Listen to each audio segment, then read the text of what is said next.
Heto, madaling araw na kami nakauwi ni Bunso. Pansamantala kasi, sinasama ko siya sa bar. Sa totoo lang, bawal talaga magsama ng bata. Pero habang naghahanap ako na mag-aalaga sa kanya, pansamantala, dinadala ko siya sa bar. After 16 days ago, nung matroma ako, akalain mo, pumayat agad ako ng 3 kilo. Ikaw ba naman ang hindi makakain? Pero syempre laban lang tayo mga nanay. Mas naging relax ako dito sa bagong bahay. Tahimik ang lugar, tahimik ang utak mo, pati ang puso mo. Unti-unti, nasasanay ako na mag-isa o kami ng dalawa ni Bunso. Ganun talaga ang buhay. Pero ayos na ako sa simpleng buhay, basta tahimik. Itong favorite na kape ko lang naman ang nakakapagparelax sa akin palagi, lalo-lalo na kapag may iniisip akong problema. Pero sabi ko nga, laban lang at lagi tayong magdasal kasi hindi ibibigay ni Lord sa atin ang pagsubok sa ating buhay kung hindi natin kaya. Iba pa rin talaga yung tahimik na buhay.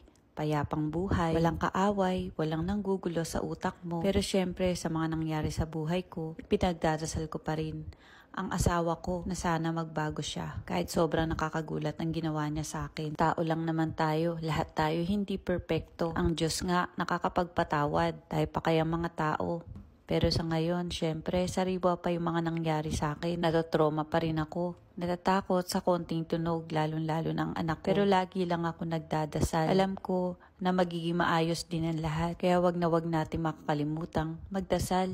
Laban lang tayo.